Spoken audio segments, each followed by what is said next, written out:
Imaginen que existen historias tan pero tan impactantes que simplemente se decidió que no debían ser contadas. Relatos, por ejemplo, de ángeles que se atrevieron a desafiar a Dios, o de gigantes que, literalmente, devoraron a la humanidad. Y la historia de un hombre que viajó hasta los mismísimos confines del universo y regresó para contarlo. Pues bien, esa es la historia del libro de Enoc, el texto prohibido, ese capítulo que la Biblia, que parece que no querían que leyéramos.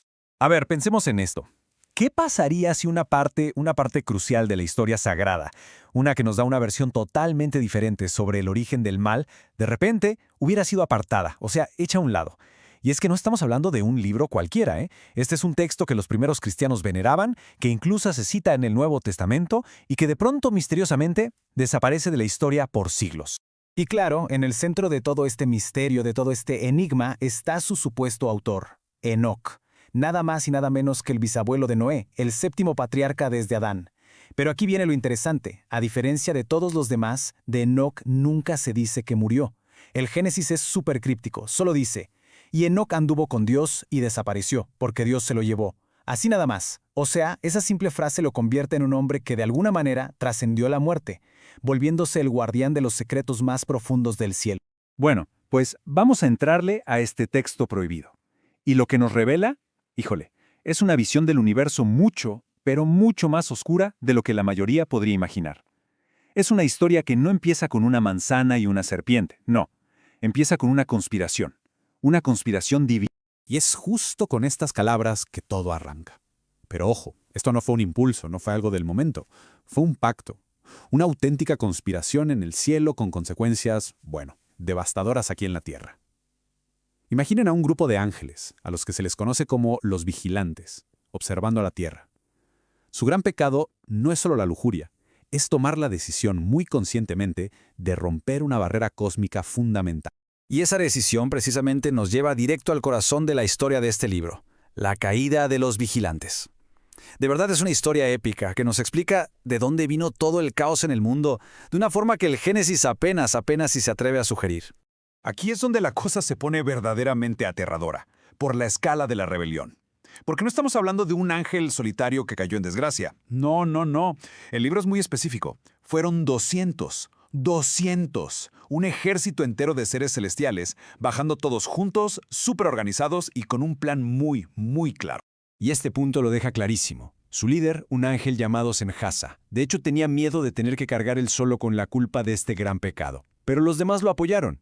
Juntos hicieron un juramento colectivo en el Monte Hermón, que por cierto es un lugar real, lo que le da un ancla geográfica a todo este mito. Se comprometieron entre todos sabiendo perfectamente bien en lo que se estaban metiendo.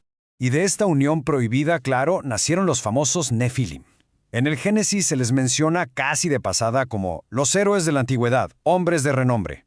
Pero el libro de Enoc, nos pinta un cuadro mucho más aterrador.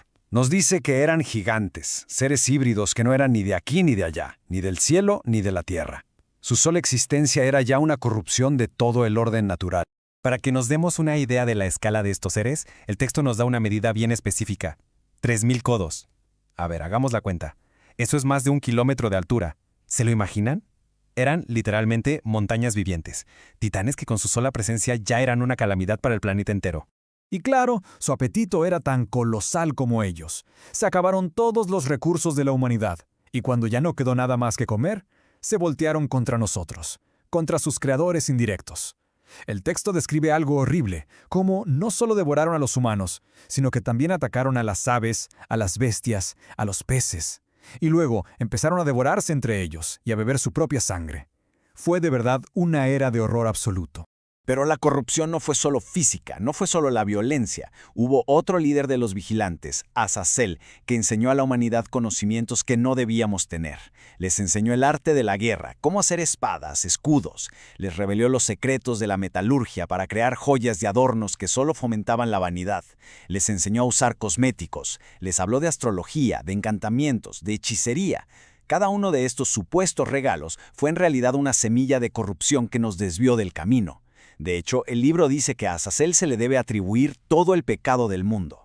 Ok, entonces, mientras todo este caos se desataba en la Tierra, la historia de Enoc da un giro de 180 grados. Dejamos atrás el horror terrenal para embarcarnos en una exploración cósmica. Resulta que Dios elige a Enoc, a quien llama el escriba de justicia, para que sea el testigo de absolutamente todo. Los arcángeles como Uriel lo toman y se lo llevan en un viaje a través de toda la creación. Y no es solo un viaje al cielo, es más bien como una inspección de los cimientos de la estructura misma de la realidad. Y las visiones que tiene son simplemente asombrosas. Se nos van presentando una por una. Primero, ve un río donde el fuego corre como si fuera agua. Después, lo llevan a las montañas que guardan la oscuridad del invierno. De ahí llega un abismo inmenso, con gigantescas columnas de fuego celestial. Y por último, quizá lo más aterrador de todo, una prisión para las estrellas que pecaron, atadas y ardiendo por toda la eternidad. En este viaje también le muestran el Seol, lo que conoceríamos como el inframundo. Pero no es un simple hoyo oscuro y ya, para nada. Es un lugar súper organizado, con cavidades separadas para cada tipo de alma. Hay un espacio para los espíritus de los justos, que tiene hasta un manantial de agua brillante. Y claro, hay otros lugares de mucho dolor para los pecadores, donde todos están esperando el gran día del juicio final. Es una visión súper detallada de lo que pasa después de la muerte. Pero el punto culminante de su viaje, el clímax, es cuando contempla el trono de Dios. Lo describe como si fuera una casa hecha de cristal, totalmente rodeada por lenguas de fuego. Y adentro, un trono todavía más grande, que parecía de hielo, con ruedas que brillaban como el sol. Ahí se sienta la gran gloria, y su ropa, su vestidura, es más brillante que cualquier luz imaginable. El poder que emana es tan, pero tan inmenso, que ni los ángeles pueden soportar la mirada. Y Enoc, pues, cae de bruces temblando por completo. A ver, después de escuchar una historia tan épica, tan reveladora, la pregunta es inevitable, ¿no? Si este texto era tan conocido, si tenía explicaciones tan profundas sobre el origen del mal y el universo, ¿por qué? ¿Por qué lo excluyeron del canon bíblico casi todas las religiones? Para entenderlo, tenemos que seguir el increíble viaje de este libro a través de la historia. Miren, se escribió a lo largo de varios siglos antes de Cristo. Para el siglo I era súper influyente, tanto así que hasta la epístola de Judas lo cita palabra por palabra. Pero en el siglo IV, en concilios como el de la Odisea, se decide cuál va a ser el canon oficial, y Enoc se queda fuera. El libro prácticamente desaparece en Occidente, hasta que por allá de 1773, un explorador llamado James Bruce trae copias desde Etiopía, donde la iglesia local sí lo había conservado. Y ya mucho después, en 1947, el descubrimiento de los manuscritos del Mar Muerto confirmó lo antiguo que era y que sí se usaba en el judaísmo de esa época.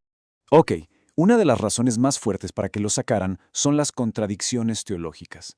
Y este ejemplo es perfecto. En el libro de Enoc, los vigilantes caídos, los ángeles rebeldes, están tan avergonzados que ya ni siquiera pueden hablar con Dios. De hecho, le piden a Enoc que por favor interceda por ellos. Pero, si nos vamos al libro de Job, que sí está en la Biblia, vemos a Satanás presentándose como si nada en la corte celestial y hablando directamente con Dios. O sea, son dos visiones que de plano no se pueden reconciliar sobre el poder que tienen los seres caídos. Pero además de las contradicciones, hubo otras razones importantes. La principal quizás es que los líderes de la iglesia de aquel entonces no lo consideraban un texto inspirado por Dios, en parte porque era bastante obvio que no lo había escrito el Enoc original. Además, pues todas estas descripciones de gigantes de 1 kilómetro de alto y viajes por el cosmos se consideraban demasiado fantasiosas. Y por último, la verdad es que el libro se enfoca mucho en la cosmología y el destino, y no tanto en dar una guía moral para el día a día. Y sin embargo, a pesar de que lo excluyeron o quizá justo por eso, el libro de Enoc nunca ha perdido ese poder para fascinarnos. Su misterio sigue atrayendo a muchísima gente que busca respuestas más allá de lo que dicen los textos oficiales.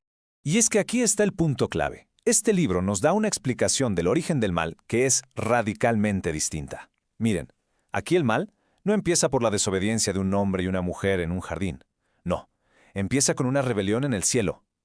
El pecado, el sufrimiento, todo lo malo fue introducido al mundo por seres divinos. Y eso, claro, cambia por completo la perspectiva sobre la culpa de la humanidad. Y luego tenemos esta figura súper enigmática, el Hijo del Hombre. En varias partes del libro se habla de él como una figura mesiánica, alguien celestial que existía incluso antes de la creación. Pero, en el momento cumbre, un ángel se le acerca a Enoc y le dice, «Tú eres el Hijo del Hombre». ¡Wow! ¿Qué significa eso?